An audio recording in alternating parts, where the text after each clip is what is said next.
Avec un petit peu de retard, donc on attaque le cours de cette semaine, Be'ezrat Hashem, avec un titre très particulier, puisque le titre de la paracha que nous lirons sous Shabbat, c'est Shemini. Shemini, c'est 8, plus exactement le 8e. Alors pour quelle raison? D'après le Pshat, parce que il y a eu précédemment 7 jours pendant lesquels, c'est ce qu'on appelle les Shivrat Yemei Milouim, pendant lesquels Moshe Rabbeinu montait et démontait. Donc c'est comme s'il s'entraînait. Alors le 8e jour, le jour dont il est question au début de la paracha, c'est l'inauguration véritable du Mishkan. Qui dit inauguration, on connaît la date, puisque la date de l'inauguration c'était le 1er Nissan de la 2e année après la sortie d'Égypte. Alors, ce qui était curieux, c'est pour quelle raison on n'a pas utilisé le terme, la terminologie à laquelle on est habitué, Bachodesh Harishon, Beyom Echad Lechodesh, la date, pourquoi Shemini? Comme si le plus important dans toute cette paracha, c'est le chiffre 8. C'est pour ça que nous le savons, le titre véhicule le message essentiel. C'est comme l'ADN de la paracha. Shemini, ça veut dire que toute la paracha se retrouve dans ce terme. C'est le 8e jour, mais c'est le premier jour du mois de Nissan. À tel point c'est important que jusqu'à aujourd'hui, combien d'années après, combien de siècles après, c'est la raison pour laquelle les 12 premiers jours de Nissan, on ne fait pas Tachanounim, on n'a pas le droit de faire de Hesped, d'oraison funèbre, on ne jeûne pas. Et comme vous le savez, tout le mois de Nissan, on ne va pas au cimetière. Alors, est-ce que c'est interdit? Non. Mais une fois, j'avais demandé à quelqu'un qui se connaissait dans les thèmes un petit peu de mystique, il m'a dit, c'est comme aller visiter un hôtel vide. Puisque le mois de Nissan, les âmes ne descendent pas. Donc je peux me rendre dans un cimetière, mais il n'y a personne. Il n'y a personne. En quelque sorte, c'est l'image qui m'avait marqué. Donc c'est pas interdit, mais bon. Alors si c'est pour nous qu'on le fait, pour nous sentir mieux, il n'y a pas vraiment d'interdiction, mais sachez qu'il n'y a pas d'âme qui descendent à ce moment-là. Donc, et comme il y a eu donc les 12 premiers jours, ensuite il y a les 7 jours de Pessah, donc comme la majorité du mois était déjà pris dans la joie, donc on a inclus tout le mois de Nissan, et puisque déjà depuis, avant même la sortie d'Égypte, le premier jour de Nissan, il y a déjà eu un événement. La destruction En Égypte. À Chodesh Hazelachem, sanctification du temps. Du temps.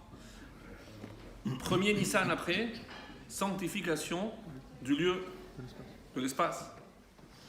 Donc le premier Nissan est déjà un début de mois qui est consacré à justement la sanctification. Tout simplement que l'on sache qu'est-ce que c'est la sanctification, c'est la séparation du reste pour se consacrer à l'essentiel. Quand on dit que le Shabbat il est Kodesh, ça veut dire il est séparé du reste de la semaine, et ce jour-là je me consacre à l'essentiel. Alors, on ne va pas détailler que veut dire l'essentiel, tout le monde comprend, mais sachez également que par essentiel, quand je dis Shabbat Kodesh, normalement, ce à quoi on aspire, c'est-à-dire le monde futur, est appelé Yom Shekulo Shabbat. Imaginez, ça va être un temps de Shabbat continu. Ça, c'est l'idée. Alors, pour revenir un petit peu à la paracha, donc on est un petit peu étonné parce que cette paracha est véritablement coupée en deux. Quand je dis coupée en deux, ça devait être le jour le plus joyeux, ça devait être l'exaltation, là où tout le peuple va pouvoir enfin constater la Shekhinah se poser définitivement dans le Mishkan, et là arrive le malheur. Un malheur qui va toucher certes l'ensemble du peuple, mais une famille en particulier, la famille de Moshe, puisque Aharon perdra ses 2 enfants. J'ai longtemps hésité, enfin longtemps, 3 minutes, si on allait aborder ce soir la paracha sur la première partie ou sur la deuxième partie. Alors, je n'ai pas encore décidé, donc je parle et on verra. Quelle est la deuxième partie? La deuxième partie, c'est tout ce qui va toucher aux animaux purs et les animaux impurs. Les animaux que tout juif peut consommer et les animaux que je ne dois pas, que je ne peux pas consommer. Et là, je vais vous lire un Rashi extraordinaire. Des fois, on ne mesure pas la profondeur qui se cache dans Rashi. Je vous l'avais dit, rappelez-vous, lorsque Moshe Rabbeinu est monté recevoir la Torah, on dit qu'il a vu là-bas une âme exceptionnelle. Une âme qui permettrait au peuple juif d'approfondir et de comprendre la Torah. Comme c'est marqué dans les Tehillim, Alita la marom, Shavita Shevi. Tu es monté dans les hauteurs, Shavita Shevi. Et tu as pris un prisonnier. Shevi, il y avait quelqu'un qui était prisonnier là-bas et il l'a libéré. Shevi, d'après certains de nos maîtres, ce sont les initiales de Shimon bar Yochai. Il a vu l'âme de Shimon bar Yochai qui allait révéler les plus grands secrets, et comme si les malachim qui avaient déjà eu des réticences à laisser la Torah aux hommes, ils voulaient garder l'essentiel, la partie la plus profonde. Et grâce à Moshe Rabbeinu, ça c'est Shevi, Shimon bar Yochai. Et d'autres disent, pourquoi aller jusqu'à Shimon bar Yochai? Shelomo ben Yitzhak. C'est qui? Rashi.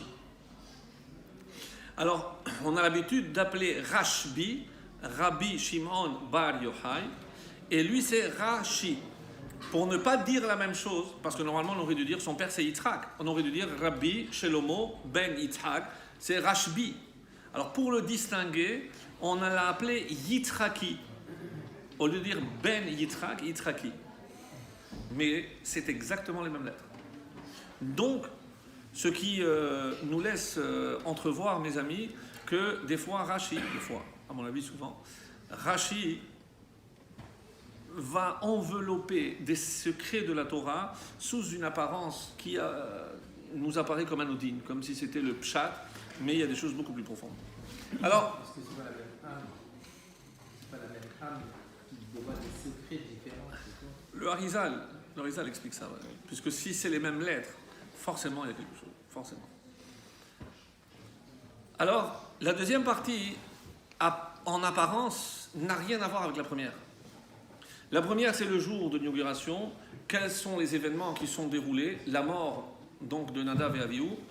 Et ensuite, on passe sans transition à cet énoncé des animaux et surtout des signes qui permettent aux Juifs de reconnaître un animal pur d'un animal impur. Et à ce propos, mes amis, je voudrais souligner et rappeler un principe. Le mot kasher, qui est usuellement réservé à la nourriture, n'apparaît pas dans la Torah. Kasher, c'est pas quelque chose qui est permis à la consommation. La preuve que quand je parle par exemple d'un Sefer Torah, je dis un Sefer Torah kasher, ou l'inverse, pasoul. Donc celui qui n'a pas accompli la mitzvah à Purim de boire, il est pasoul. Oh, c'est bien, on va voir. Alors, vous l'avez compris, j'explique. Olivia. Alors, donc, par exemple, on parlera d'un chauffard kasher, un étrog, un loulav kasher, des téphilines qui sont kasher, une souka kshera. Donc, quelle est la vraie définition de kasher? On parle de quelque chose qui est autorisé déjà. Voilà. Mais quand je parle d'un loulav kasher, ça n'a rien à voir avec la consommation ni la nutrition. La souka, je ne vais pas la manger. Donc la vraie définition, mes amis, apte à accomplir avec la mitzvah. Définition du mot kasher, apte à accomplir avec la mitzvah. Si c'est par exemple un loulav, je dis qu'il est kasher, ça veut dire que je peux accomplir la mitzvah avec. La souka pareil, un sefer Torah pareil. Donc, vous voyez déjà la question poindre à l'horizon. Alors, quand je dis qu'un aliment est kasher, si j'applique la même définition, apte à accomplir avec la mitzvah. Quelle mitzvah? Faire une bracha? nourrir son corps. Ça va être la question du jour. Quelle est la mitzvah qu'un juif accomplit lorsqu'il mange? Il aurait. Est-ce que c'est élever le matériel? C'est ça le but? C'est la mitzvah? Élever, oui, élever le produit vers Hachem par la beracha. Par la bracha ou par la consommation? Non, c'est la consommation. C'est la beracha qui l'a fait monter. C'est la consommation pour Alors, l'élever, justement. Si. Il associe avec Hachem dans sa survie. Pas mal, pas mal. Heureusement qu'il est venu ce soir. Hazak Wao. Pour faire le reste des mitzvot. Alors, Et on remplace la bracha parce que quand il a été créé, on remplace la bracha par la création qu'on enlève dans ce monde. oui, si tu te rappelles, cette notion qu'on avait, ouais, c'est une notion qu'on avait évoquée, que je rappelle rapidement. Chaque aliment que Dieu a créé contient une parcelle de divinité, en sachant que Hakol Nihya Bidvaro, tout a existé et existe grâce à sa parole. C'est-à-dire qu'il y a quelque part le reflet de sa parole dans l'aliment. Donc quand je mange, je prive le monde de la présence même infinitésimale de Dieu dans cet aliment. Alors, comment je compense l'absence de cette divinité du fruit dans le monde? Par la bracha. Et quand j'avais dit, comment je peux, ça si c'est vrai pour un aliment, imaginez pour une personne qui décède. Puisque, à plus forte raison qu'un homme, un être humain, représente, il est Betzelem Elohim, donc il véhicule l'image de Dieu. Donc lorsqu'il meurt, mais c'est carrément un pan de l'image divine qui disparaît. Alors comment je peux le compenser? En faisant précisément la louange de Dieu. Cette louange s'appelle le Kaddish. Le Kaddish. Donc le Kaddish compense l'absence de l'âme, de la parcelle divine de la personne qui a disparu. Vous comprenez l'importance? On n'a pas besoin de le faire plusieurs fois dans ce cas-là. Pourquoi l'aliment on le fait une seule fois, pourquoi pour le Non. monde il faut le faire plusieurs fois? L'aliment, je le fais chaque fois que je mange quelque chose. À chaque repas, chaque fois que je mange, je fais une bracha. Je le fais qu'une fois. Par contre, quand est-ce que cette absence se fait le plus sentir? Et ça c'est la halakha qui nous le dit, c'est la première année. Donc, la première année, pour combler cette absence, la personne, et surtout pour le père et la mère, la personne doit faire le maximum de Kaddish. C'est vrai qu'une fois que l'année est passée, il le fera à la date anniversaire. Je veux parler de ça. On va revenir à notre paracha. Donc, dans un premier temps, je ne comprends pas pourquoi la mort de Nadav et Avihu qui est survenue le premier jour du mois de Nissan se trouve sous le titre Shemini. Et quel serait aussi le rapport avec toute la cacheroute énoncée dans la deuxième partie, puisque ça concerne les animaux, ça concerne la volaille, ça concerne les poissons, les cygnes, etc. Donc, quel rapport? Et ceux qui ne sont pas cachers aussi, ils ont une divinité. Bien sûr, Et pourtant, bien sûr. on n'a pas le droit de les consommer. Mais il y a les non-juifs qui les mangent. Oui, mais ils ne font pas la bracha. Parce que c'est pas la même présence divine. C'est pas un peu- Oui, c'est pas la même présence. Mais pourquoi on remplace pas? Parce qu'ils sont impurs. Ils ont une énergie qui ne correspond pas aux forces pures, aux forces positives. D'accord? On ne peut pas tout... Bon, laissez-moi avancer, et si vous avez d'autres questions à la fin. Alors, dans un premier temps, d'abord, donc il y a 3 questions. Quel est le lien entre le premier jour de l'inauguration et la mort des 2 fils avec Shemini? Quel est le lien de tous les règles de la cacheroute avec Shemini? Et peut-être que la 3e n'aura pas lieu d'être, mais quel est le lien entre la première partie de la paracha et la 2e?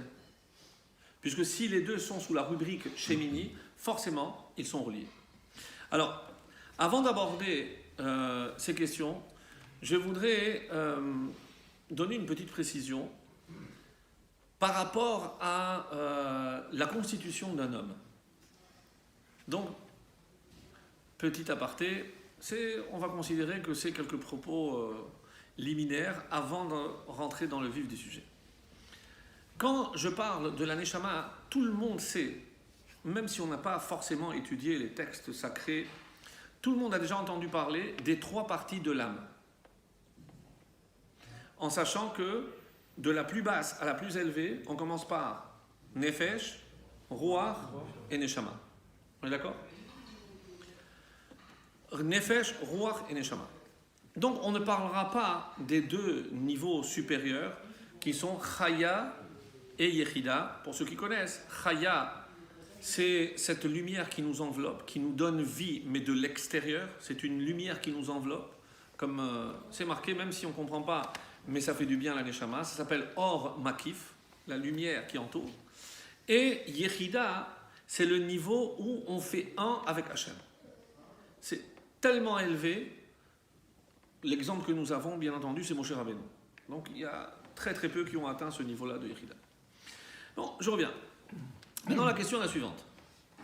Quand Hachem va créer l'homme, donc, que symbolise le premier niveau de Nefesh? Qu'est-ce que le Nefesh?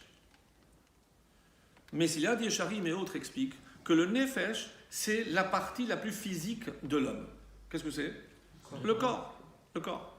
Qu'est-ce qui est représenté par le Nefesh? C'est tous les besoins physiologiques de l'homme. Qu'est-ce que vous constatez?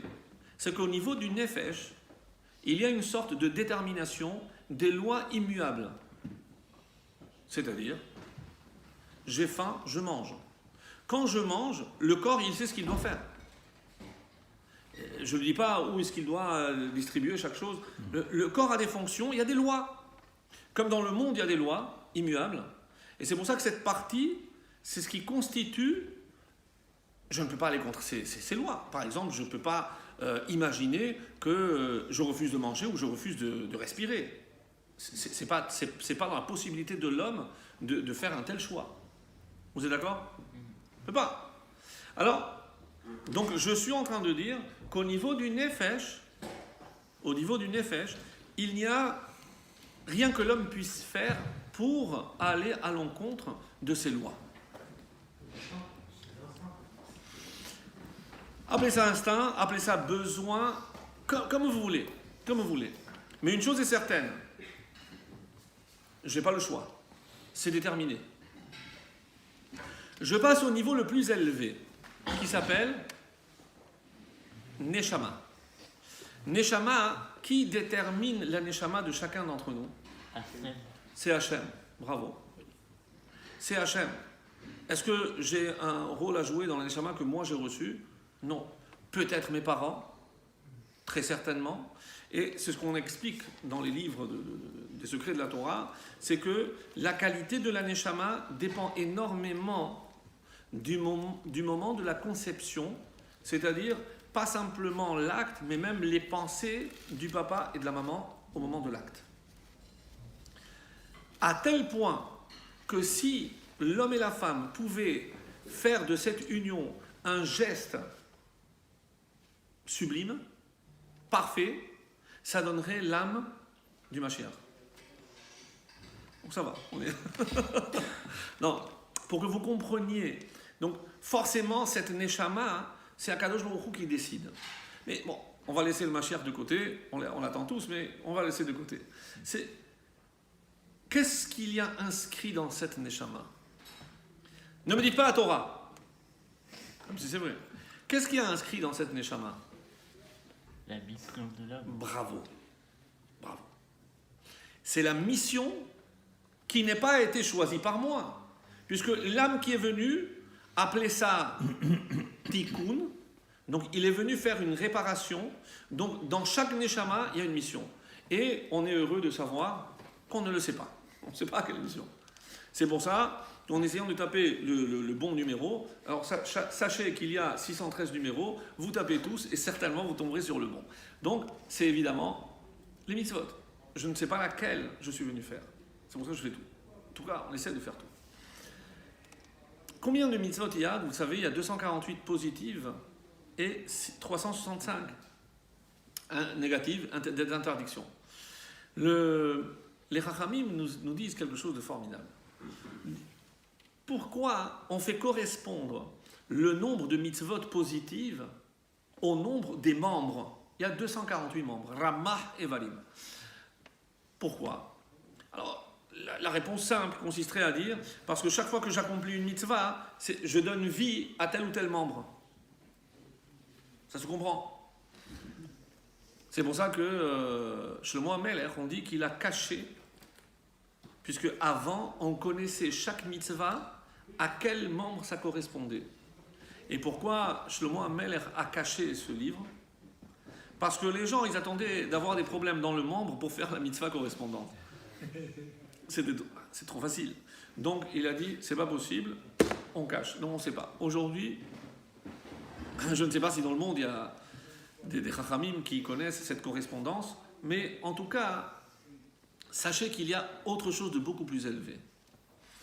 Nous savons que dans ce monde, on prépare notre avenir.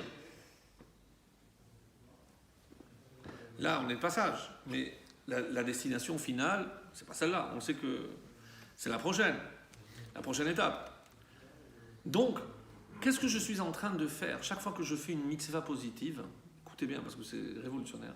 C'est pas que je donne vie à mon membre. Je suis en train de créer mon clone, bravo, pour là-haut. Enfin, là-haut, on va dire là-haut. C'est-à-dire que chaque fois que j'accomplis la mitzvah, je suis en train de me recréer pour pouvoir avoir une existence pleine dans le monde à venir. C'est ça l'enjeu. C'est extraordinaire. C'est ça l'enjeu.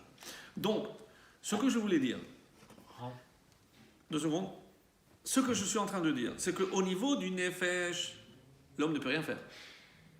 Il est l'esclave de son corps et de ses besoins. Au niveau de la neshama, c'est pas moi qui choisis, donc c'est pas moi qui choisis la mission, donc c'est choisi par Hachem. Donc, si je n'ai pas de choix, ni au niveau du nefesh, ni au niveau de la neshama, alors c'est quoi ce libre arbitre? Vous devinez la réponse, même si c'est le Maharal de Prague qui nous révèle que le domaine où le libre arbitre peut s'exprimer, c'est au niveau du roi. Et que représente le roi, mes amis? Roi, c'est le souffle, c'est l'élan avec lequel je vais faire accomplir les choses, ou pas. Le roi, ce sont les émotions, les sentiments.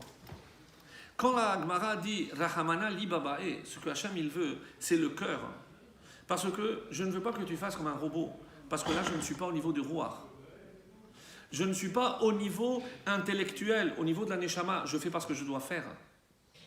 La véritable action, la dimension dans laquelle vraiment je vais exprimer ma façon de faire les choses, c'est au niveau du roi. Très bien. Sauf que, donc on a compris que finalement, le roi est la transition entre le nefesh et la neshama. Donc ça c'est le roi. Mais qu'est-ce qui va influencer ce choix? C'est ça le choix? Je demande. Donc, par exemple, au niveau du roi, je vais décider si oui ou non je respecte Shabbat, si oui ou non je vais manger kasher, si oui ou non je vais respecter les lois de Nida. Je prends évidemment les exemples les plus communs. Mais qu'est-ce qui va m'aider à faire le bon choix? Parce que quand je parle de faire le choix, il y a des alternatives. Mais pour que je puisse avoir assez d'éléments pour savoir si je choisis à droite ou à gauche, il faut que j'ai... C'est l'éducation que j'ai reçue. Alors, est-ce que ça suffit? Mais la neshama, c'est la mission à accomplir. Donc, je ne peux pas me baser sur la neshama pour descendre dans roi. Donc, qui c'est qui va influencer de la meilleure manière? C'est le nefesh. Mes amis, vous comprenez ce qu'on est en train de dire? Mais comment attendez. le combattre? J'arrive. Cette tentation, comment? Vous avez raison. Donc, je suis en train de dire que où je vais puiser la force nécessaire pour faire le bon choix, c'est au niveau du nefesh. Au niveau du nefesh. Quand je pense que nefesh, c'est la partie la plus basse. Mais c'est elle qui va déterminer comment le roi va agir. Très bien. Alors, ce que je ne comprends pas dans cette paracha, je comprends pas dans cette paracha, pourquoi on met tellement l'accent sur Le 8e. la cacheroute?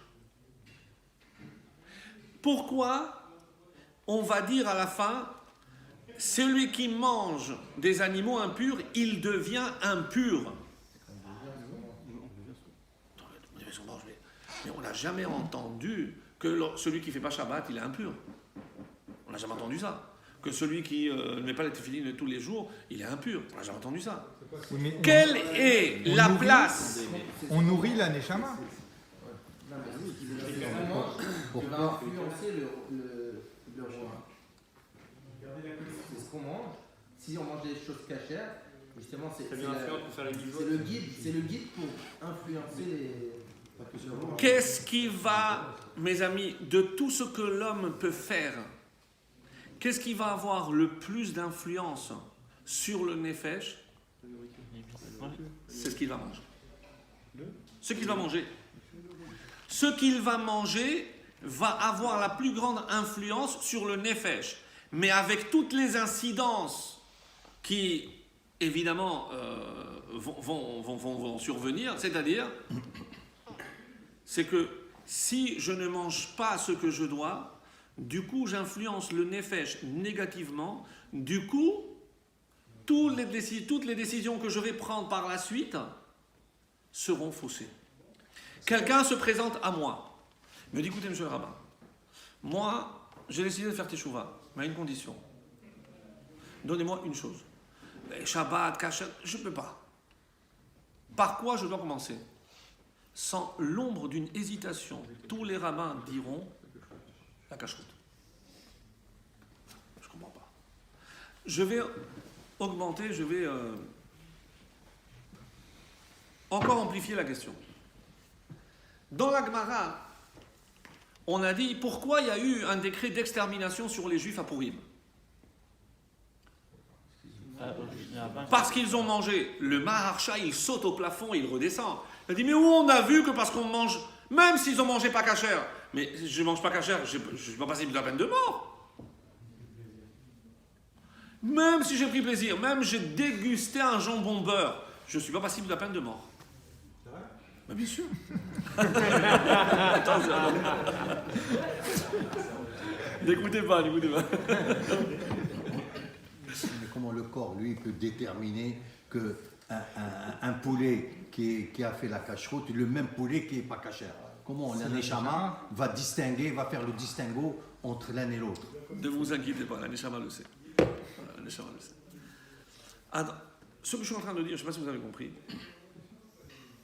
c'est que la Gemara ne comprend pas, même si on fait un petit peu marche arrière sur Pourim, mais je ne comprends. On va parler aussi de Hanouka. Je ne comprends pas comment le décret d'extermination vient parce qu'ils ont mangé. Ils ont profité, ils n'ont pas profité, tout ce que vous voulez. Même si je dis que ce n'est pas cachère. Mais où j'ai vu que quelqu'un qui ne mange pas cachère est passible de la peine de mort? Ça n'existe pas. Il y a Malkout, il y a flagellation, les 39 coups, tout ce que vous voulez. Mais jamais une peine de mort. Alors écoutez, la Gemara dit, regardez, c'est une finesse. La Gemara, c'est de là qu'on apprend nous aussi, que lorsqu'on nous pose une question, quelle est la meilleure réponse? Une autre question. La Gemara, à ce moment-là, dit, Haman min haTorah minaïn. Quelle mouche a piqué les Chachamim pour savoir quelle est l'allusion faite de Haman dans la Torah? Mais Haman, c'est Amalek, je ne sais pas. Qu'est-ce que la Gemara cherche? Ouvrez grand les oreilles. La réponse, on la connaît. Hamin ha'etz asher tziviti. Est-ce que de l'arbre que je t'avais ordonné de ne pas manger, est-ce que tu as consommé? Hamin, Haman. Hamin. Mais nous avons la réponse. Qu'est-ce qu'on a posé comme question? Où est-ce qu'on a vu que pour la consommation du non-cachère, on mérite la mort? Mais Adam, qu'est-ce que Dieu lui a dit? Le jour où tu mangeras, tu mourras. Ben voilà la preuve. Waouh. Comprenez? Donc, on est en train de comparer la consommation du juif à celle de Adam dans le Gan Eden. Mais si je peux juger quelqu'un à ce niveau-là, ça veut dire que, ils avaient le niveau de Adam. Parce qu'un être normal, il n'est pas passible de la peine de mort parce qu'il ne mange pas cachère. Qu'est-ce que je suis en train de dire? Haminaet. Parce que tu as mangé alors que je t'avais dit de ne pas manger, tu mérites la mort. Ils sont déconnectés. Est-ce que vous avez remarqué tout le récit de la création? Comment Dieu s'appelle? Elohim. Hachem Elohim. En tout cas, lorsque l'homme apparaît. Dès que l'homme apparaît, Hachem Elohim. Hachem Elohim. Midat Chesed, Midat Adin. Hachem Elohim. Juste après la faute, Vayikra Hachem Elohim El Ha'adam. Juste après la faute, on a séparé Midat Adin de Midat Adachamim. Ce qu'on appelle Ucha Berichu ou Shrinte. Donc cette séparation en deux, du haut et du bas. De Yud Ke Vav Ke et Elohim. Rappelez-vous, on a dit dans le Aleph, c'est ça ce qu'on avait expliqué. C'est le Vav, Vav Achibour. Qu'est-ce que je dois réunir maintenant? Le Yud d'en haut et le Yud d'en bas. Yud Ke Vav Ke et Amonai. Non, en bas. C'est Elohim. Donc, il y a une conséquence à cette consommation. Maintenant, ce que je suis en train de dire, c'est que, pour donner un exemple, que tout le monde va comprendre aisément, j'ai un super ordinateur sophistiqué. Je peux tout faire avec. Le logiciel, le plus, NEC plus ultra. Il suffira d'un petit virus, de rien du tout, dans la carte mère. Qu'est-ce qui se passe avec tous ces ordinateurs? Il est out. Je peux taper, je peux essayer de... il est allumé, je vois... Mais aucune fonction ne marche correctement. Mes amis, la cache-route, c'est le virus. Le virus qui tue. Quoi? Qu'est-ce que ça veut dire qu'il tue? Il est vivant, il continue. Oui. Mais il y a, comme dans l'ordinateur, il est allumé, je vois... Mais il n'est plus fonctionnel. Un juif qui ne mange pas cachère, c'est un juif qui a introduit un tel virus que toutes les fonctions qu'il fait, tout est faussé. Ça ne marche pas. Et peut-être que c'est ça ce que ça veut dire mort. Le jour où tu mangeras, tu mourras. Qu'est-ce que ça veut dire? Il n'est pas mort, Adam, il a continué. Il a déconnecté. Il a déconnecté, c'est plus Adam. Et maintenant, il va pédaler pour retrouver ce statut perdu. Écoutez, maintenant qu'on a fait ce petit préambule, ce que Rashi nous dit, et vous allez comprendre. Donc on est au chapitre 31 dans la paracha, la deuxième partie. Vaïdaber Hashem el Moshe vel Aaron lemor alehem. Daberu ben Israël, parlez aux enfants d'Israël. Zot hachaya asher tochlu. Voici la bête que vous mangerez. Mikol habehema shel haaretz. De tout animal qui se trouve sur la terre. Rashi note ici une anomalie dans le verset. Zot hachaya mikol behema. Normalement, la Torah, qu'est-ce qu'elle appelle chaya? C'est des animaux sauvages, non domestiqués. Et behema, c'est un animal domestiqué. Alors pourquoi le verset commence par Zot hachaya et après Mikol behema shel haaretz? Je ne comprends pas. Rashi tout de suite note l'anomalie et écoutez bien ce qu'il dit. Zot hachaya. Non. Zot hachaya, on ne parle pas d'animal. Zot hachaya. C'est ça qui vous permettra de vivre. Rashi en deux mots. Lachon chayim. Mais mon Dieu, mais ce Rashi, je ne sais pas comment. C'est impressionnant. En deux mots, il nous a mis à plat. Attention comment vous traduisez. Zot hachaya, c'est pas c'est l'animal. Zot hachaya, c'est ça qui va te faire vivre. Quoi? Asher tochelu, ce que vous allez manger.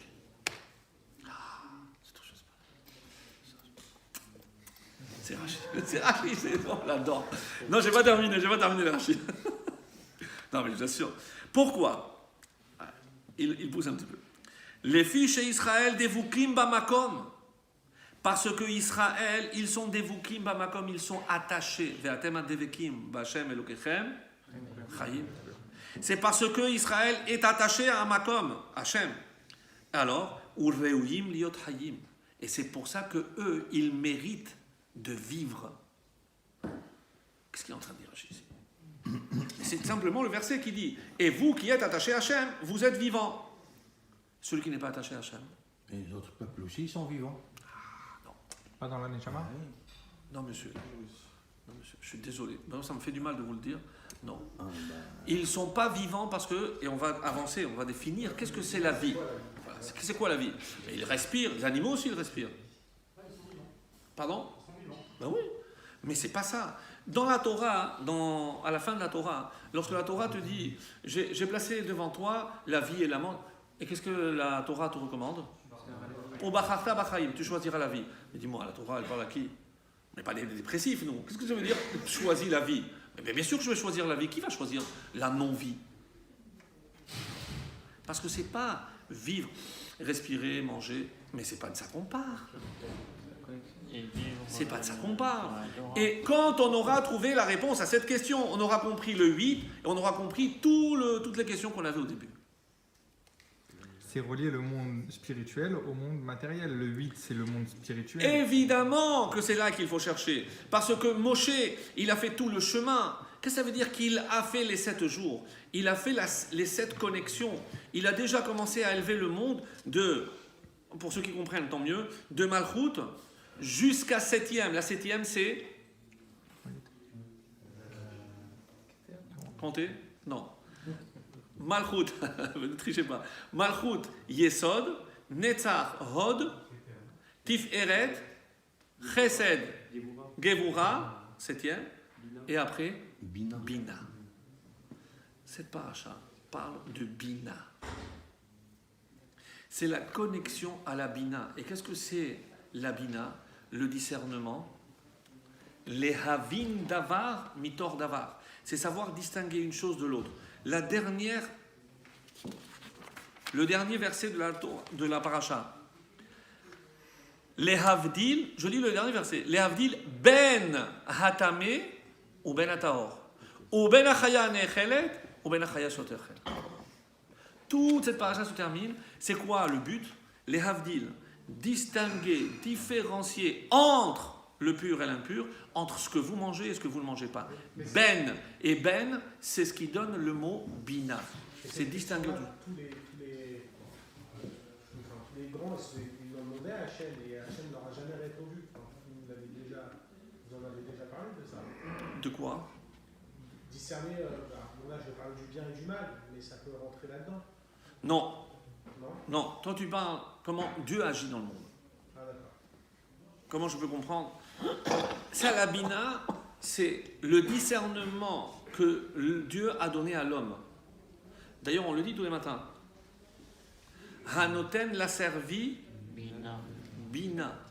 Pourquoi? Les afhin ben yom ou ben laila. Alors, traduit, qui a donné du discernement à mon coq. C'est comme ça, la traduction. Mais l'a servi, c'est quoi le coq? Le coq, c'est le cerveau de l'homme. Dieu a donné le discernement à mon cerveau, les hafrin, pour pouvoir faire la différence entre le jour et la nuit, entre l'obscurité et la lumière, entre le bien et le mal, entre la droite et la gauche. Bina. On commence la journée avec Bina. Donc, et qui a cette Bina plus que l'homme? La femme. Bina yetera nitena lanashim. Hachem a octroyé aux femmes une bina yetera, un discernement. C'est-à-dire, là où l'homme peut se tromper entre la droite et la gauche, entre l'obscurité, la femme, elle a un discernement beaucoup plus précis, beaucoup plus pointu dans ce domaine que l'homme. Donc c'est pour ça, on appelle ça le 6e sens, l'intuition, appelez ça ce que vous voulez. Mais la femme a intégré en quelque sorte. Mais pourquoi? Parce que si Hachem nous donne la femme pour nous aider, c'est toi ce qu'il dit. Aizer kenegdo, c'est Aizer. Mais comment elle peut nous aider? Il faut qu'elle ait quelque chose que nous n'avons pas. 7 bines. Pour nous aider. Vous n'êtes pas d'accord? Vas-y, vas-y. Si la femme elle mange pas cachère, alors elle va perdre aussi ce côté. Bien entendu. Mais tous les juifs. Tous les juifs. On sera évité. C'est ça qui t'intéresse. Excellent, excellent. Tu iras loin, toi. Ta femme, je sais pas, mais toi. Mais à la base, on ne dit pas que si déjà on ne mange pas cachère, on salit déjà la neshama et elle Mais- reste salie. Mais c'est ça ce qu'on essaie de comprendre. Qu'est-ce que ça veut dire salir l'âme? Vous comprenez? Parce que souiller, etc., on n'arrive pas à... Et j'ai d'autres choses à dire, mais juste pour le Rashi. Pour le Rashi. Les fiches Israël devukim bamakom vereuyim liot chayim. Parce que nous, on mérite la vie. Pourquoi? Parce que nous, on est attachés à Hachem. Alors, c'est quoi chayim? Les fichach hivdilam min hatum'a. C'est pour ça que, puisqu'on a décidé de nous attacher à Hachem, Hachem nous a séparés de tout ce qui nous éloigne de lui, la tum'a. Vegazar alehem mitzvot. Et c'est pour ça que maintenant, il y a cette mitzvah pour nous éloigner de la tum'a. Et comment je reconnais la tum'a dans les animaux? Ils vont nous donner des signes. Umot ha'olam, mais pour les autres nations, lo chiser klum. Il n'a rien enlevé. Il ne les a privés de rien. Et après, le machal, il ne le complète pas, mais je vais vous le donner. Machal le rofé shenichnas le baker tacholé. C'est le machal, la fameuse parabole de ce médecin qui rentre visiter les malades. Kedeita bemidrash Rabbi Tanchuma. Rabbi Tanchuma, il donne ce fameux machal, cette parabole. Il rentre et il voit un malade et il dit à la soignante, à l'infirmière, celui-là, tu peux tout me donner à manger. Et elle avance, et après, celui-là, tu lui prives de tout ce qui contient du sucre, des trucs, tout, il lui donne une liste de tout ce qui est interdit. Alors, avant de sortir, l'infirmière, elle dit, je ne comprends pas, médecin, pourquoi lui, vous avez tout permis? Alors, qu'est-ce qu'il lui dit? C'est très dur hein, comme midrash. C'est très dur. Mais heureusement, c'est pas moi, c'est le midrash. Qu'est-ce qu'il dit? Celui-là, de toutes les façons, il est agonisant. Et au moment qu'il profite de ce qui lui reste, il profite. Donne-lui tout ce qu'il veut. Mais lui, il peut se sauver. Mais si tu lui donnes ça, il va être en péril. Donc, imaginons qu'il a le diabète. Donc, et quoi, pourquoi je vais le priver de sucre, de gâteau, de glace? C'est cruel. C'est pas cruel. Je veux son bien. De la même façon, et c'est évidemment une parabole. Maintenant, on laisse la parabole. Qu'est-ce que cette parabole, qu'est-ce que Rabbi Tanchuma dans le Midrash, qu'est-ce qu'il essaie de nous faire comprendre? C'est-à-dire, nous on s'attache à la vraie vie. On n'a pas encore défini ce que c'est la vie. Qu'est-ce que c'est la vie? Et je reviens à ma question initiale. Pourquoi je vais dire qu'il y a un aliment kasher ou un aliment qui n'est pas kasher? De quelle mitzvah s'agit-il? Vous avez dit tout à l'heure, c'est élever ce que je mange. C'est ça? Alors, est-ce que vous savez ce que dit la Gemara?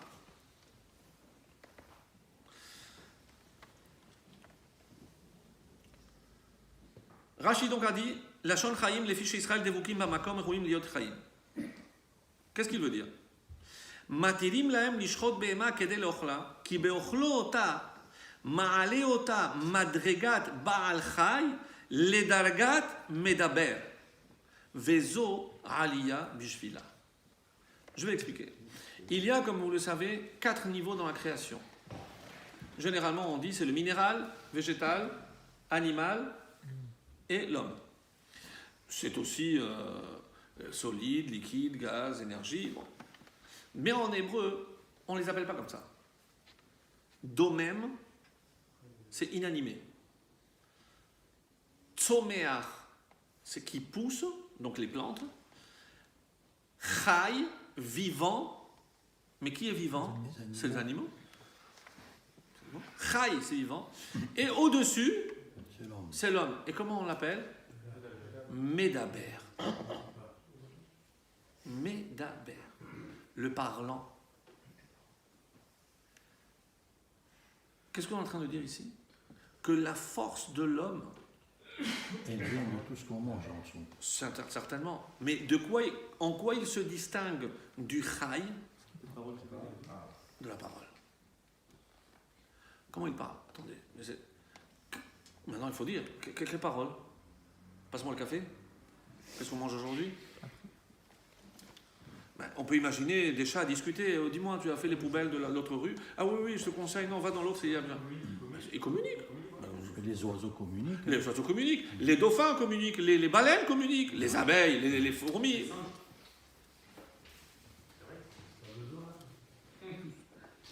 Alors quoi, mes amis? Se connecte à Dieu grâce à la parole, grâce à la prière.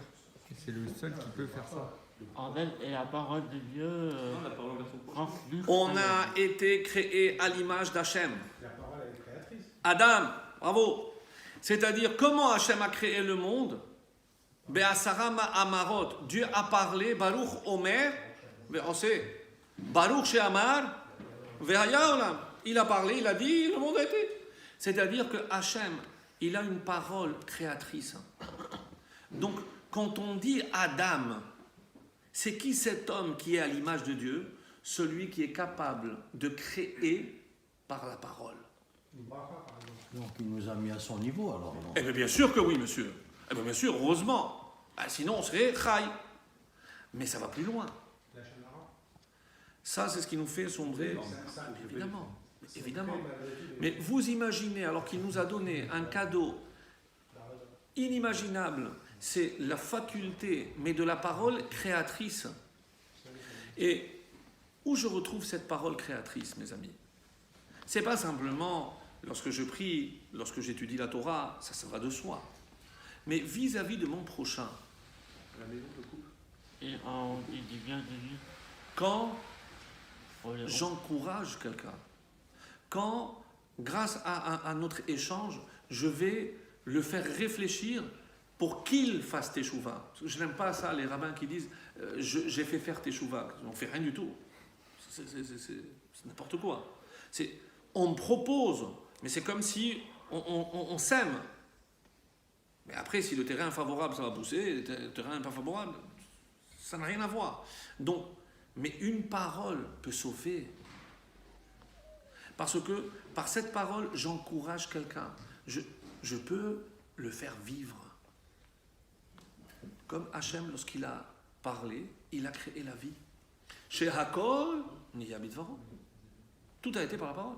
Donc, mais vous imaginez, si Hachem nous a donné cette parole, il y a une très belle image, c'est pour toi.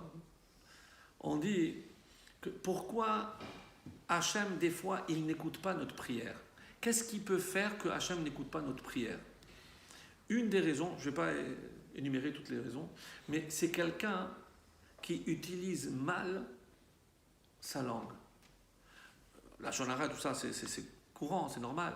Mais nivulpe. Qu'est-ce que c'est nivulpe? Des grossièretés, des insultes, des paroles blessantes. Et alors, quel rapport entre les paroles blessantes ou grossièreté et la prière? Quand je fais la prière, je lis ce que j'ai à lire. Oui, bien, il y a un chacham qui a dit, celui qui a utilisé la parole pour ça, ça devient bassis les davar asur. Je ne sais pas si vous connaissez la notion dans Shabbat. C'est par exemple si dans un tiroir j'ai mis mon téléphone, du coup tout le tiroir, même si il devient bassis les davar asur. Donc du coup tout devient interdit. Donc une bouche qui a proféré de telles paroles, la bouche elle devient bassis les davar asur. Donc tout ce que tu vas sortir, ça passe pas. Ça passe pas. On ne se rend pas compte. Ça veut dire me condamner jusqu'à vitam aeternam alors. Non, pas du tout. Vous pouvez vous rattraper auprès de votre femme. Elle vous pardonnera et ça sera bon. Mais et évidemment, où, dans quel domaine? C'est là où je switch très rapidement en mode lorsque je suis énervé. Et la seule personne sur Terre à énerver un homme, sa femme. Donc, c'est ça le vrai test. Je suis très sérieux. Je suis très sérieux. Elle ne fait pas exprès, mais c'est le vrai test. Alors, Je ferme la parenthèse. Donc qu'est-ce qu'il est en train de dire? J'ai les 4 niveaux dont j'ai parlé. Végétal,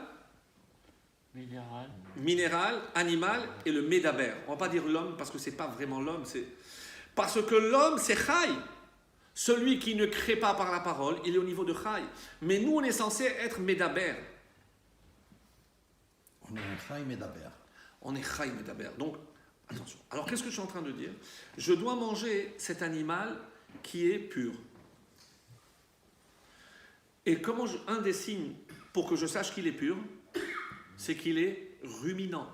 S'il est ruminant, j'ai la garantie qu'il ne mange que du végétal. Et le végétal, de quoi il se nourrit? Du minéral. Que devient l'animal pur que je mange?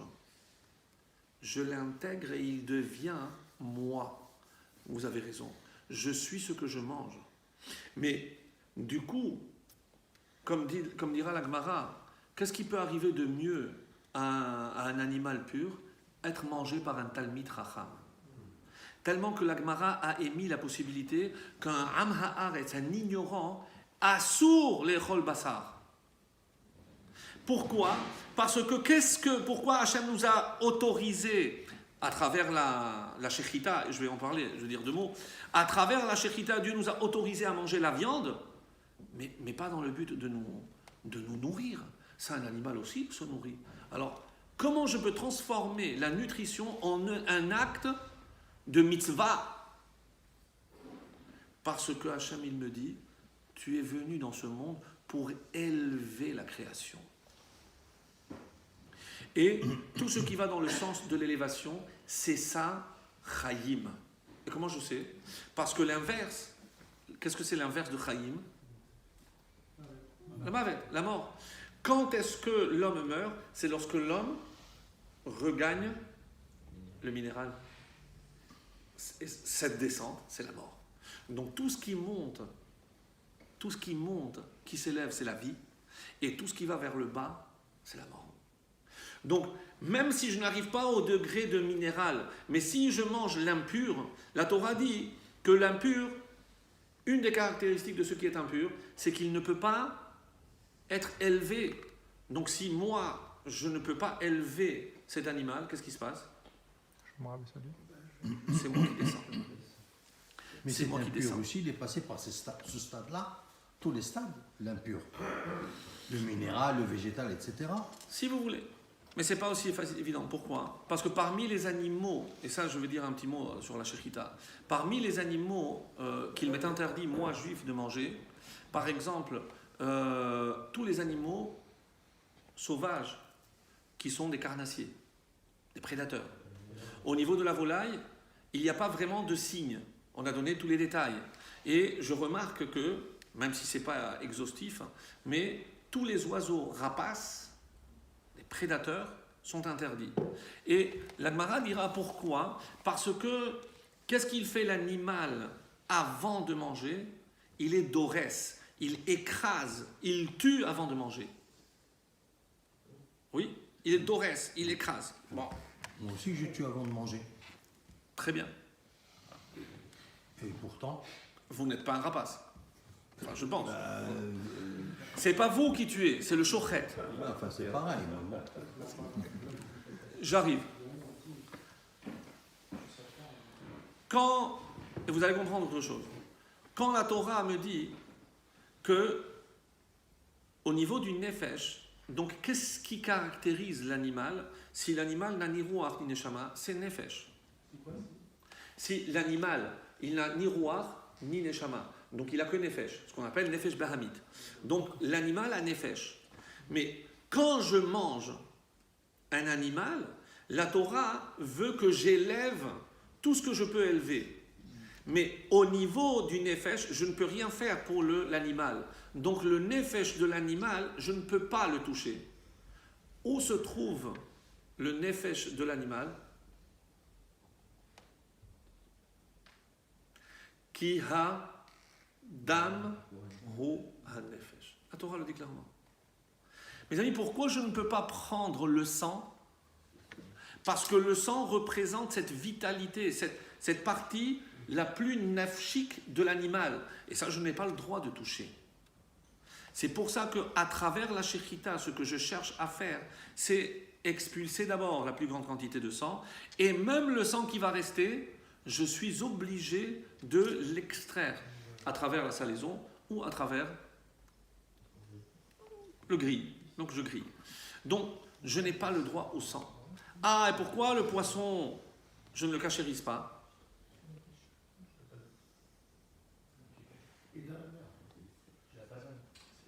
Il n'a pas d'âme? Parce que je n'ai pas besoin de verser son sang pour le tuer. Bravo. Donc, son âme n'est pas véhiculée par le sang. C'est pas pour un animal, je dois verser le sang pour le tuer. Vous avez compris ça? Maintenant, j'ai pas terminé. J'ai pas terminé. Si? Qui? On le fait Et souffler. je ne peux pas le manger. Je ne peux pas le manger. Tu peux l'étouffer, tu peux mettre une balle dans la tête, mais tu ne le manges pas. Mais tu ne le manges pas. Tu ne le manges pas. Il y a des règles, je ne veux pas tout détailler, mais vous imaginez bien que dans les règles de la shechita se cachent des secrets inimaginables. Inimaginables. Il y a, par exemple, on a dit que les animaux interdits, c'est ceux qui écrasent. Oui, dans les règles de la shechita, vous savez que je dois faire, normalement, la shechita, je dois couper les deux simanim, trachée artère et l'œsophage. Et quelle est la différence entre un animal où la shechita est bien faite et l'animal taref qui n'est pas bien faite? C'est l'épaisseur d'un cheveu.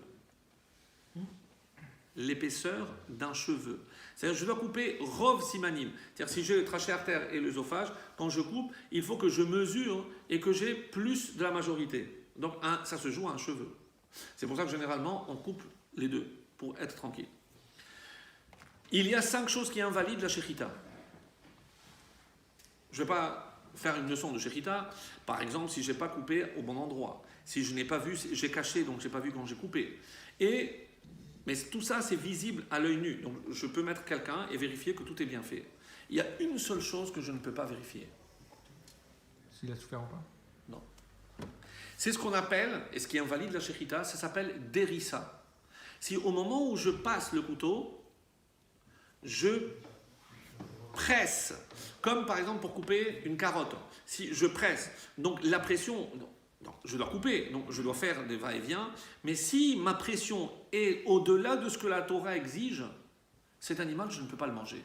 Mes amis, qui peut dire une chose pareille? Qui peut vérifier ça? Je demande, c'est ma question ça. Attention, c'est ma question. Qui peut vérifier ça? Que le shochet. Oui, mais il est jugé parti là-dedans. Ah! Vous comprenez, mes amis, pourquoi il est tellement important, lorsque vous choisissez la viande, faire aussi, pas que kasher, c'est qui met le kasher, quel tampon. Parce que même si j'ai tout fait dans les règles, j'ai kashérisé, tout comme il faut, machin, tout. Mais cette notion de derissa, il y a seul le shochet qui peut le savoir. Il est rapporté au nom du Baal Shem Tov une histoire qui est attribuée au Rambam.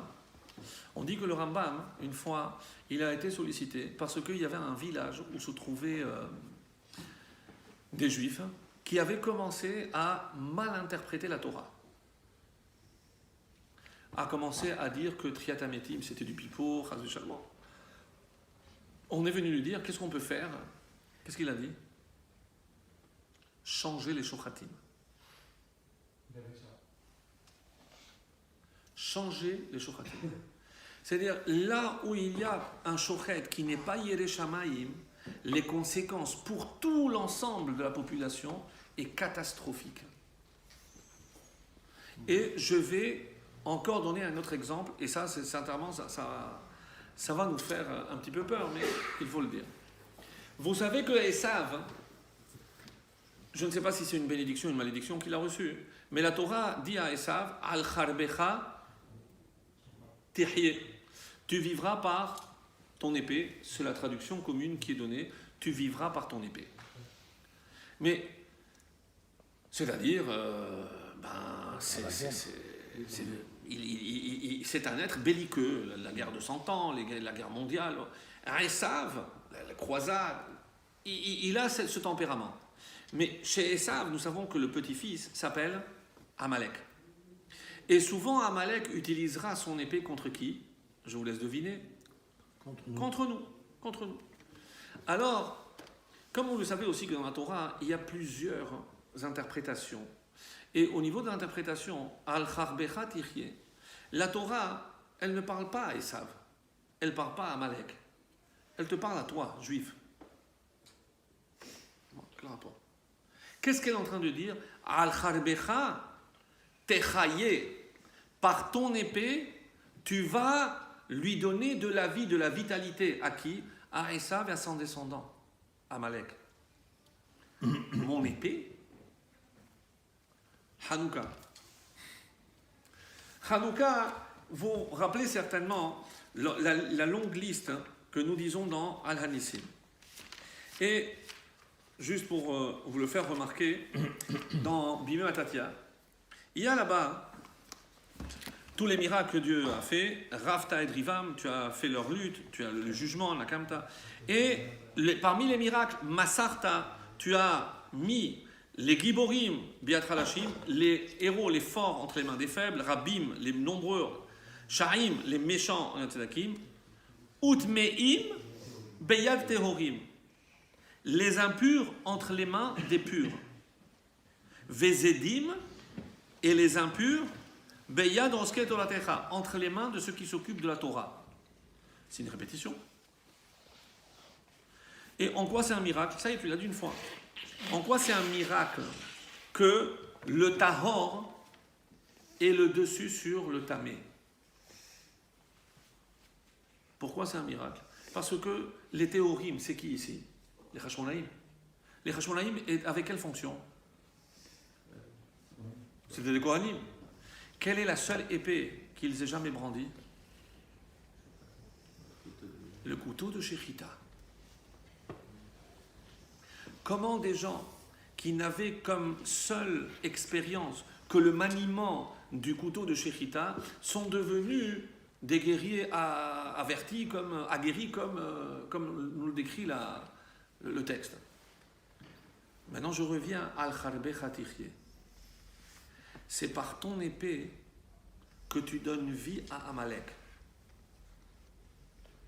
Vous voyez où je veux venir? C'est comment tu fais la Shechita, c'est ça qui va donner la force à Amalek, ton ennemi. Al-Kharbecha Techaye, tu vas leur donner de la force. Mes amis, qu'est-ce qui donne de la force à Amalek?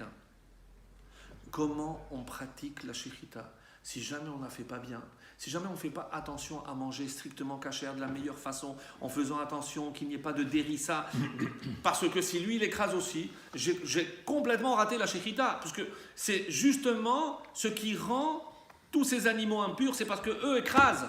Tu ne peux pas faire toi la même chose. Donc si tu écrases, donc cet animal est ta rêve, et si tu le manges, tu vas devenir comme eux. C'est un stade. Oui. Oui. C'est quelque part.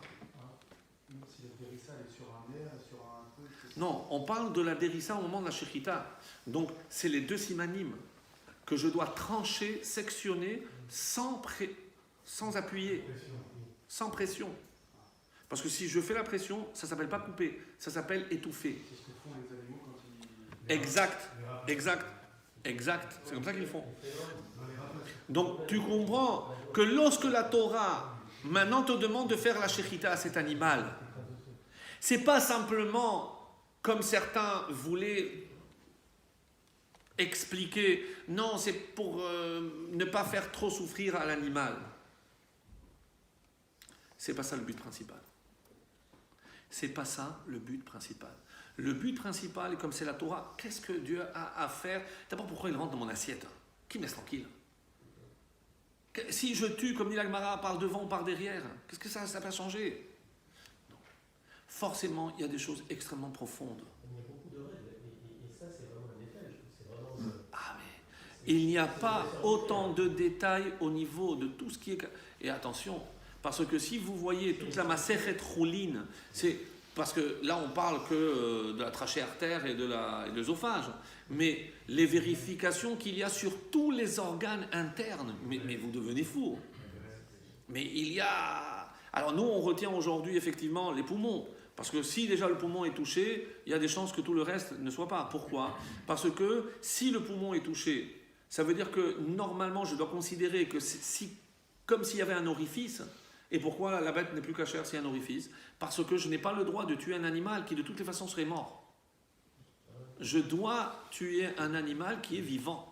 Et comment je peux savoir si les organes sont en bonne santé? Et quel est l'organe principal pour qu'il soit, qui reflète la bonne santé? C'est le poumon. Donc si déjà au niveau des poumons il y a une adhérence, etc., c'est fini. Et qu'est-ce que c'est khalak? Khalak, c'est lisse. C'est quoi? Lisse. Khalak. C'est quand on rentre la main pour vérifier les poumons et qu'on passe, c'est lisse. Il n'y a aucune adhérence. Il n'y a aucune adhérence. C'est ça khalak. Donc s'il n'y a aucune adhérence, ça c'est le top de chez top. C'est ça que vous comprenez quand vous lisez khalak Bet Yosef. C'est parce que c'est comme le Bet Yosef expliquait ce qu'est khalak. C'est un degré au-dessus de ce qu'on appelle nous glat, qui est pour les Ashkenazim. Il peut y avoir une adhérence entre deux lobes qui se touchent, parce que là, l'animal est viable, mais pour nous, khalak, c'est au-dessus. Il n'y a rien de rien, même entre des lobes qui se suivent. Vous avez compris? Glat, c'est khalak d'après les Ashkenazim. C'est un degré inférieur. Mais ça reste toujours au-dessus que kasher. Non, vous ne pouvez pas être végétarien? À ce niveau-là, je crois qu'il vaut mieux maintenant. Il est dit qu'à la fin des temps, on redeviendra végétarien. À la fin des temps, on redeviendra végétarien. Donc au début du temps, ils étaient Comme au végétariens. début, il l'était. Exactement. Comme au début, il l'était. Donc, c'est un pis-aller. Comme il est marqué, c'est pour que les hommes ne s'entre-dévorent pas entre eux, que Hachem a permis. Mais d'après les sources kabbalistiques et autres, c'est une fois que l'humanité et le monde a tellement chuté, maintenant il fallait donner à l'homme la possibilité non seulement de se réhabiliter, mais de réhabiliter toute la création. Donc maintenant, à travers la cacheroute, mes amis, et c'est ça le fin mot, c'est que je suis en train de dire que quand je mange, j'accomplis quelle mitzvah? C'est élever toute la création. C'est-à-dire connecter tout ce qui, en apparence, est matériel avec le spirituel. Et vous comprenez pourquoi tout se situe au niveau du 8. Parce que quelle a été l'intention, sans rentrer en détail, de Nadav et Avihu? Qu'est-ce qui s'est passé ce 8e jour? On a atteint une telle connexion, c'est qu'ils se sont tellement enthousiasmés, Nadav et Avihu, ils n'ont pas attendu l'ordre d'accomplir la Kétoret. La Kétoret pour se relier, pour relier ce monde avec son Créateur, avec la dimension du 8. C'est-à-dire que nous, chaque fois qu'un juif mange, il ne se nourrit pas, il ne nourrit pas le corps. Il est en train d'accomplir ce qui se faisait dans le Beth Amikdash, d'élever toute la création. Mais néanmoins, il a besoin quand même de manger pour vivre, sans aucun doute. Pour ses muscles, pour son cœur, pour grandir. Mais ça, c'est la vie animale. Nous, on dépasse ce stade-là.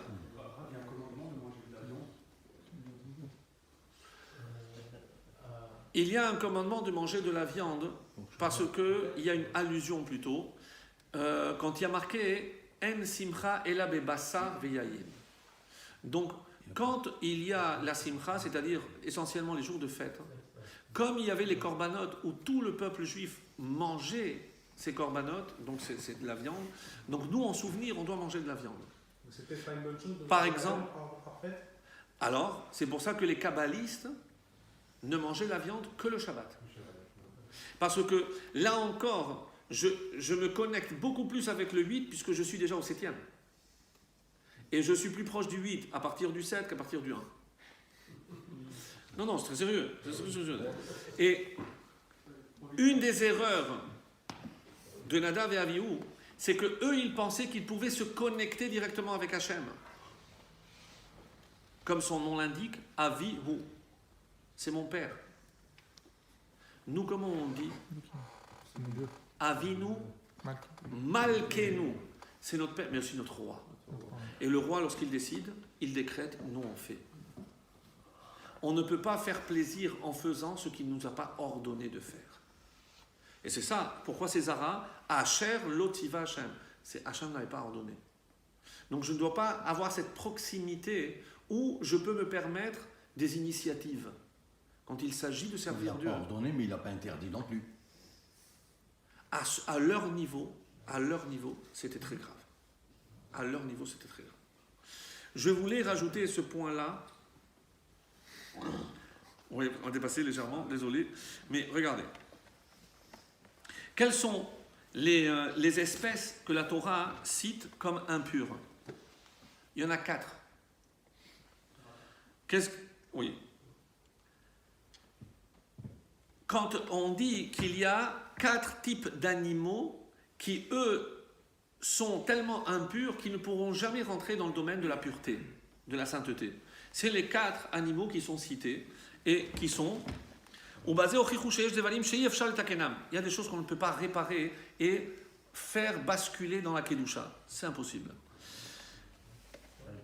Et alors, qu'est-ce qu'il convient de faire? De s'éloigner de tout ce qui est impur. Le Midrash dit, l'animal qui est cité en premier, c'est le gamal, le chameau. Ensuite, le chafan. Certains disent le lapin. À Arnevet, gerboise. Et le chazir. C'est les 4 qui sont cités. Un Midrash magnifique dit, pourquoi on a cité précisément ces 4? Et voici ce qu'il dit. Divrei Midrash, et Hagamal, écoutez bien, c'est quoi le gamal? Zebavel. C'est Bavel. À cause de la... Après, il y a des études. Et Hachafan, Zeparas ou Madaï. Ha'arnevet, gerboise, Yavan. Et Hechazir, c'est Edom.